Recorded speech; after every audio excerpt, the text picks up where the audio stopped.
I had a couple years where I didn't have a diagnosis. I just had pain and I just had something that nobody really seemed to have an answer to. At one point, I was going to an occupational therapist and he looked at me and he sat in a chair. I told him what was going on. He looked me straight in the eyes. It was like, I think I know exactly what's wrong with you. He left the room and I was sat there. I was like, I almost just broke down because no one has ever said that to me before. Personally, I don't believe that was him saying it. I believe it was God telling it to me.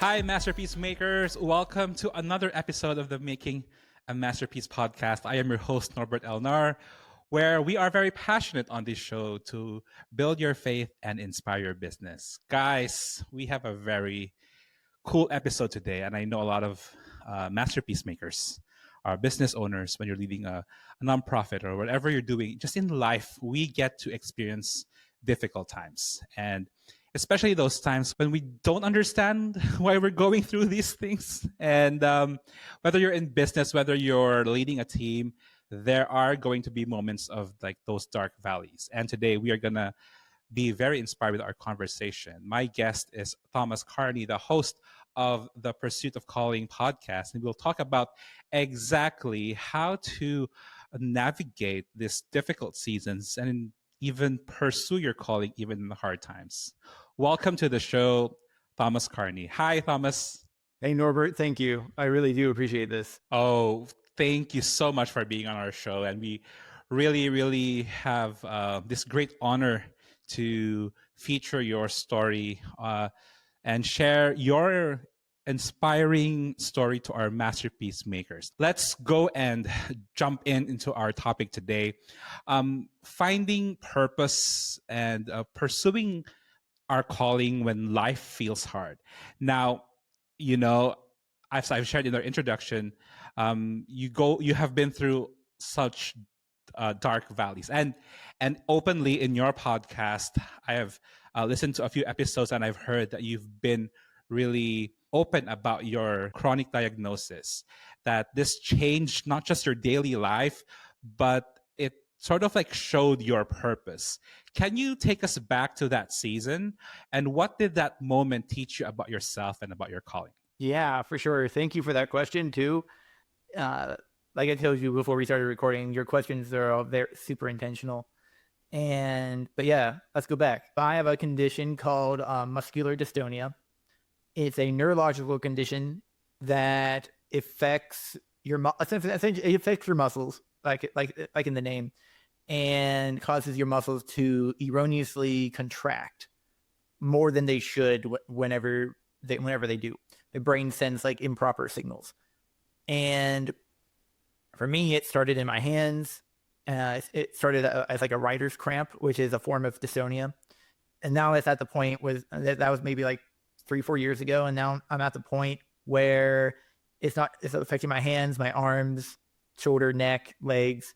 And then more recently, my job. So whenever my face is at rest, my teeth kind of chatter a little bit after talking longer. For some reason, it's progressive. Doctors don't know why it's progressive.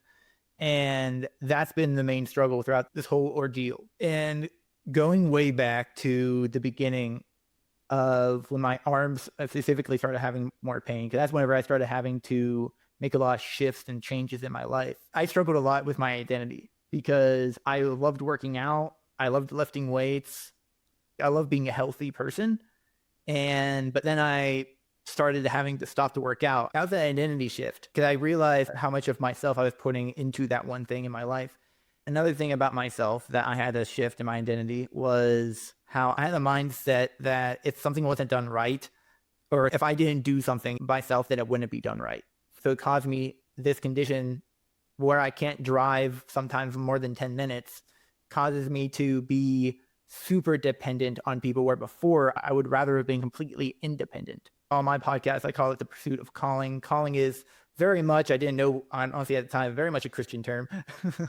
And I realized as I was going through this diagnosis and I was going through this season that I had to rely more on God. I really rely more on Jesus than I ever had before. Just to give context to our listeners and our viewers, you described your condition as like erroneously contraction of muscles.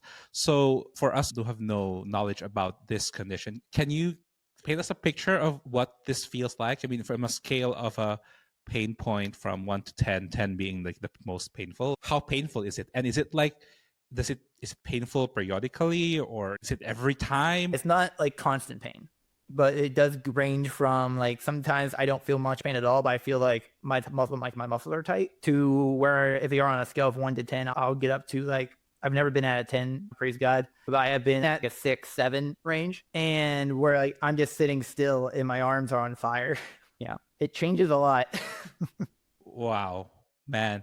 I mean, you've just described how much of this diagnosis and now this condition has really affected your identity. And I mean, you described earlier how it feels like such a huge shift in what you were before the diagnosis and then when you got the diagnosis.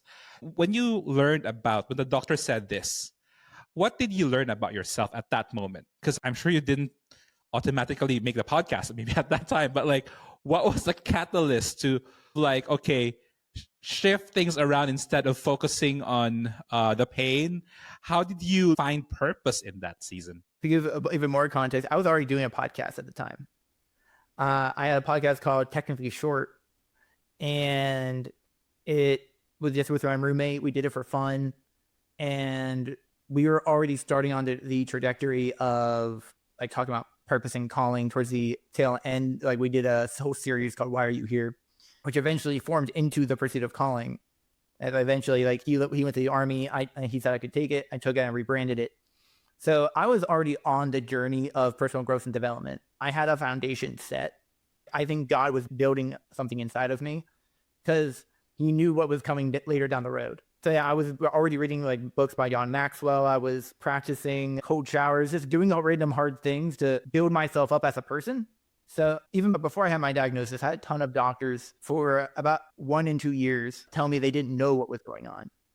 I had a couple years where I didn't have a diagnosis. I just had pain, and I just had something that nobody really seemed to have an answer to. And at one point I was going to an occupational therapist, and he looked at me and he sat in the chair. I told him what was going on. He looked me straight in the eyes. It was like, I think I know exactly what's wrong with you. And he left the room, and I was sat there. I was like, I almost just broke down because no one has ever said that to me before. And I personally don't believe that was him saying it. I believe it was God telling it to me, because he ended up being wrong. Wow. What he thought it was. But I was given so much relief in knowing that God knows exactly what's going on. Like, there's still no treatment. There's no cure for my dystonia. They don't really know what causes it. However, God does. God knows it all. God knows exactly what's going on. So to answer your question of like, what did I feel in the moment that I got the diagnosis? To be honest, the biggest thing that it changed for me was it gave me information. I'm an information person. That I think it gave me information, gave me something to research, and it caused me to be able to grow in that way, be able to utilize what I've already used in my daily work to dive into my own diagnosis and say, what can I do to improve my life circumstance? Correct me if I'm wrong. It's almost like when you got the diagnosis, you actually had more clarity. And then the clarity brought in more growth in terms of like, okay, how are you going to deal with it? And it's almost like it was a relief. Is that safe to say that you almost felt like there's relief? You finally know what it is and you know how to deal with it. And when was the shift then of like, okay, you were writing this podcast, and what made you incorporate that story in The Pursuit of Calling? Because I can imagine that her first podcast was fun. It was going through changes. You really had fun, and you had a very different mindset than back then. And now incorporating this story into a podcast means you are going to be vulnerable. You're going to be open, and that's not very easy in reality. So how did you shift, and what made you call it The Pursuit of Calling? I don't know when this shift happened. I was going to be honest with you. I think that's the progress of growth. It's not a switch that flips. However, I realized that my circumstances don't define my calling. I don't believe that the calling I believe I have in my life is to provide people with the tools needed to successfully discover and pursue their God-given calling.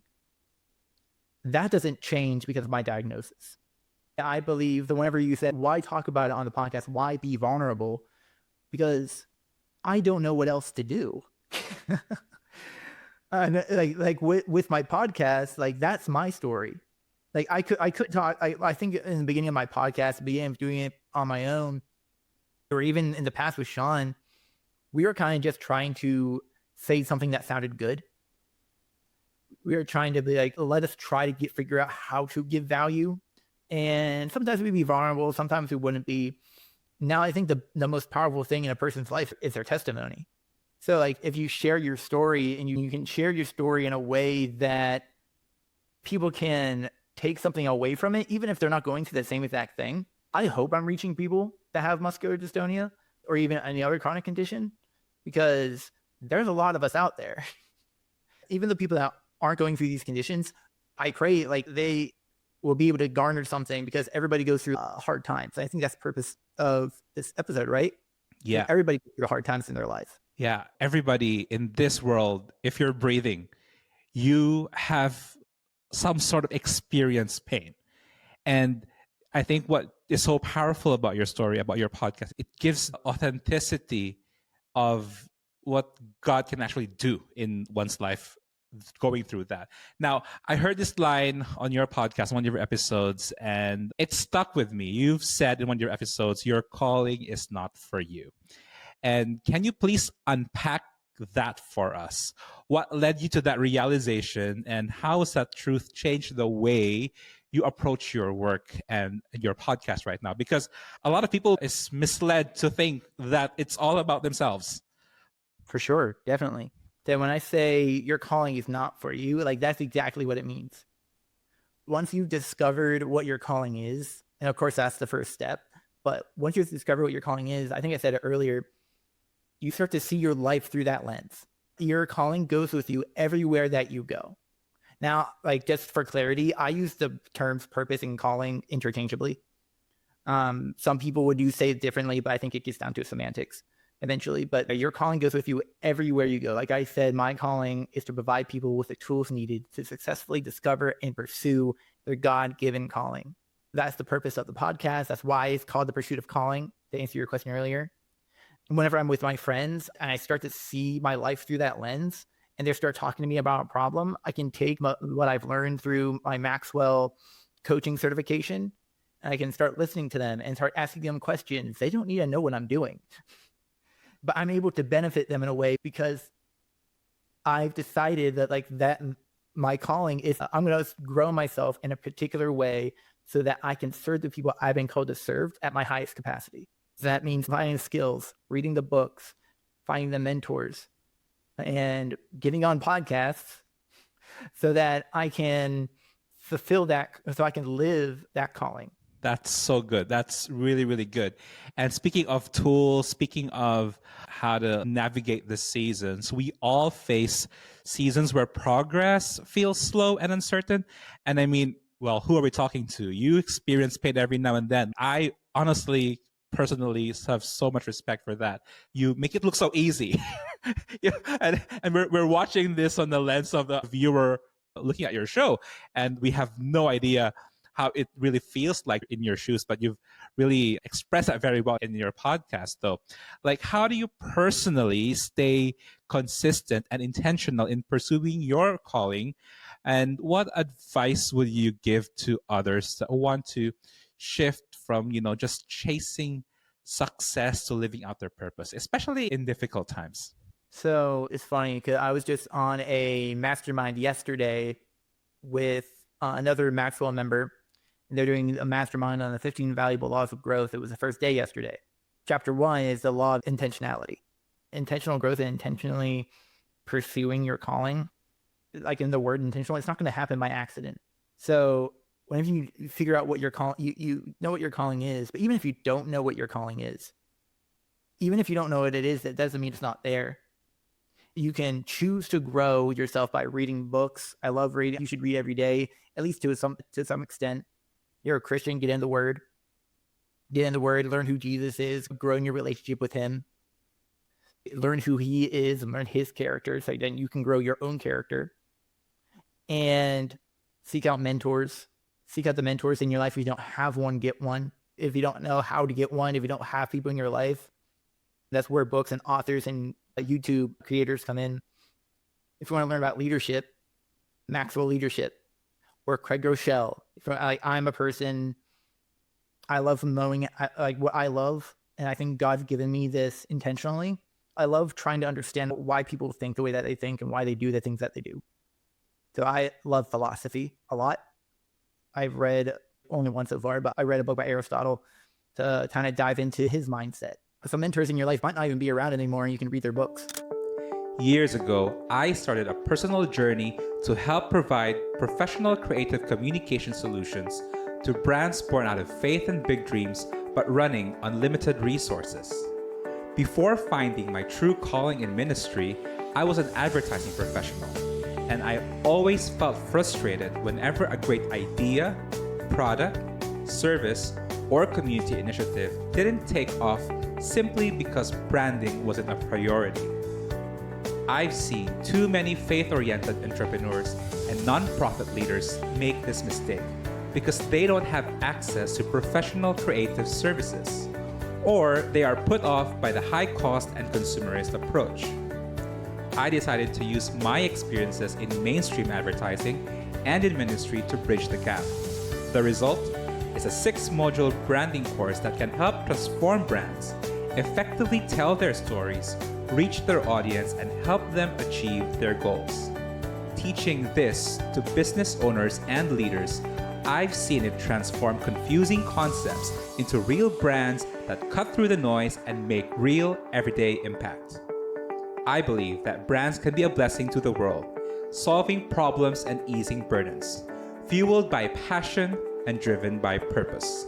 That is what we aim to do with Masterpiece Kingdom Brands. If this resonates with you and you're ready to uncover your Kingdom brand, let's connect. Sign up for the Masterpiece Kingdom Brand Building course today. That's true. I love that you gave really some practical tips on how to sort of like pursue the calling, especially when your anchor is intentionality. And I love what you said that by the word itself, intentionality doesn't happen by accident. And that is really true. And that's crucial to understand. Some people, I think they don't get that. But, well, I think that's really, really powerful what you said there, Thomas. And you also mentioned earlier that when somebody does not know their calling, it doesn't mean that it's not there. That's, to me, it's a very liberating statement, because some people might be listening to us right now and now they're confused. They probably never even thought about their calling. And hearing your story, hearing that a difficult situation can be turned around and be used to actually move forward in life with a pursuit of calling and intentionality.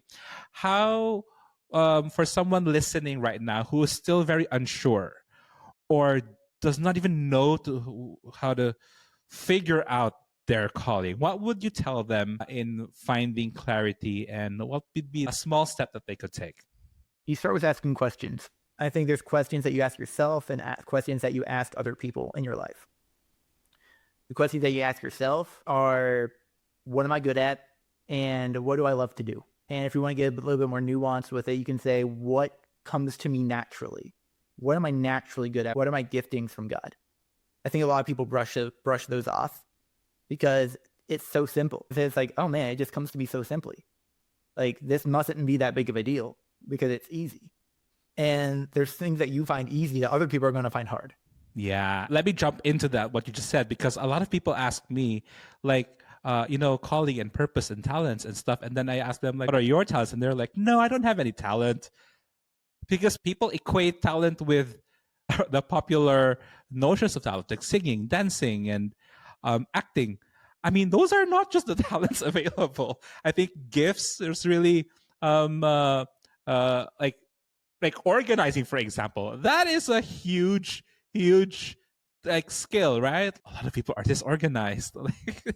you could always use somebody who's good at organizing. So I think I love what you said. What are the things that naturally come to you? Now, you also mentioned what are the kind of questions that you need to ask others though? Because I find that a little bit difficult because yeah, what do you mean by that? Where there are questions that you need to ask others as well?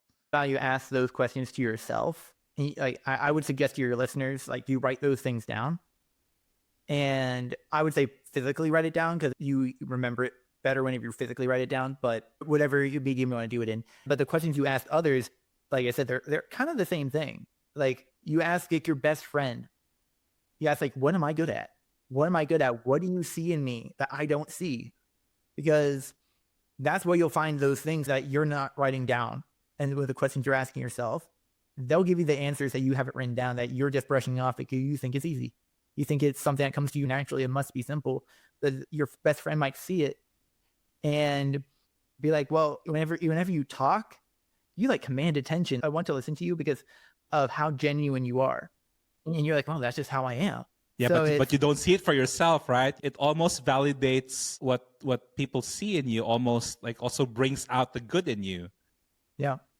Also on the flip side of that, we should be doing this more for each other and not just asking the questions, but speaking it out. I had a podcast episode a while ago, back when that podcast was called Technically Short, which is what it was called before.